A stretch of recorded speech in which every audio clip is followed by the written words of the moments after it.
Hi hello welcome back to my channel. അപ്പോൾ ഞാൻ ഇന്ന് ടൊമാറ്റോ റൈസിൻ്റെ റെസിപ്പി ആയിട്ടാണ് വന്നിട്ടുള്ളത്. അതിനായിട്ട് ആദ്യം തന്നെ ഇതാ കലത്തിൽ കുറച്ച് വെള്ളം തിളപ്പിച്ചിട്ടുണ്ട്. അതിലേക്ക് നല്ല വൃത്തിയായി കഴുകിയ പച്ചരി ഇട്ട് കൊടുത്തിട്ടുണ്ട്. ഇനി അത് വെന്ത് വരുമ്പോഴേക്കും ഇതിലേക്കുള്ള മസാല തയ്യാറാക്കാം. അതിനായിട്ട് ഇതാ ഒരു പാൻ എടുത്തിട്ടുണ്ട്. പാനിൽ എണ്ണ ഒഴിച്ചു കൊടുക്കുന്നുണ്ട്. എണ്ണ ചൂടായി കിട്ടിയ ശേഷം അതിലേക്ക് സവാള ഇട്ട് കൊടുത്ത് നല്ലതുപോലെ ഒന്ന് വഴറ്റിയെടുക്കാം. ഇനി ഇതിലേക്ക് വെളുത്തുള്ളി ചെറുതായി അരിഞ്ഞതും പച്ചമുളക് നടുവേ കീറിയും ഇട്ട് കൊടുത്തിട്ടുണ്ട്.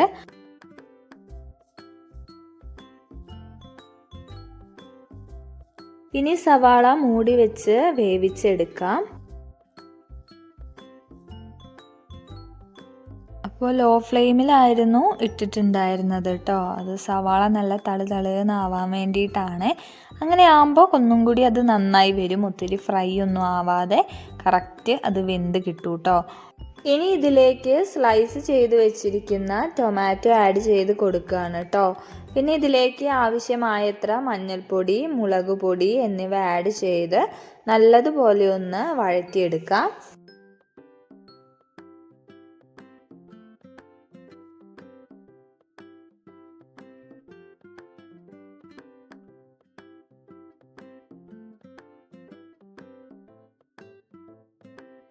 തക്കാളി ഒന്ന് ഉടഞ്ഞു കിട്ടിയ ശേഷം ഇതിലേക്ക് മല്ലിയില കൂടി ഇട്ട് കൊടുക്കുന്നുണ്ട്.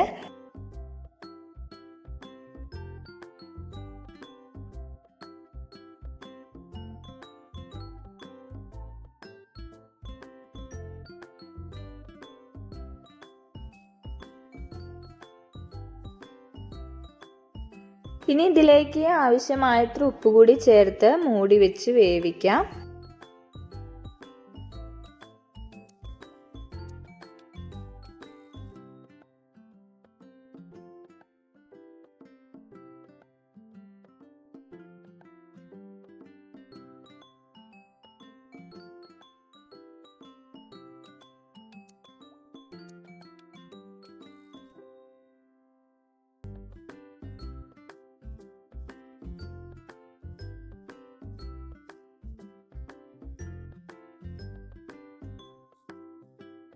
ഇപ്പോൾ ഒരു 5 മിനിറ്റ്സ് വെച്ച് കൊടുത്തപ്പോൾ തന്നെ തക്കാളി നല്ലതുപോലെ ദേ ഉടഞ്ഞ് വന്നിട്ടുണ്ട് കേട്ടോ.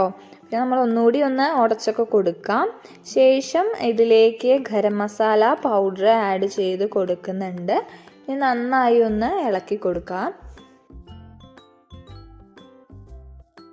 ഇനി ഇതിലേക്ക് വേവിച്ചെടുത്ത റൈസ് ആഡ് ചെയ്ത് കൊടുക്കാം.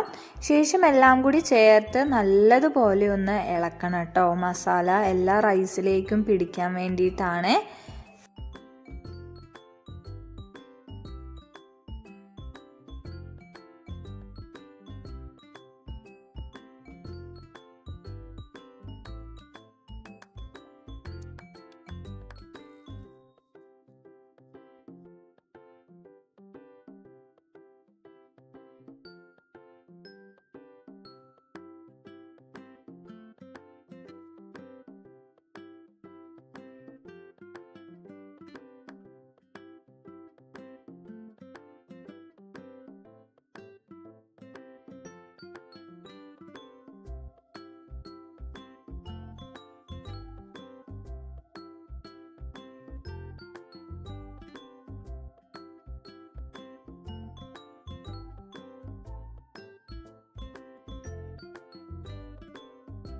പാത്രം ചെറുതായതുകൊണ്ട് തന്നെ എല്ലാം ഒന്നിച്ചിട്ട് ഇളക്കാൻ കുറച്ച് പാടായിരുന്നു കേട്ടോ. അതാണ് നമ്മൾ കുറച്ച് ഇട്ടിട്ട് റൈസ് ഇളക്കിയെടുത്തത്.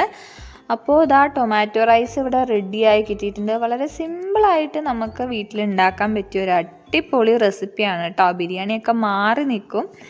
അപ്പോൾ എല്ലാവരും വീട്ടിൽ മസ്റ്റായിട്ടൊന്ന് ട്രൈ ചെയ്ത് നോക്കുക. അപ്പോൾ എൻ്റെ റെസിപ്പി ഇഷ്ടപ്പെട്ടെങ്കിൽ എല്ലാവരും ലൈക്ക് ചെയ്യുക, ഷെയർ ചെയ്യുക, ചാനലൊന്ന് സബ്സ്ക്രൈബ് ചെയ്യുക. അപ്പോൾ പുതിയ വീഡിയോ ആയിട്ട് വരുന്നത് വരെ എല്ലാവർക്കും ബൈ ബൈ.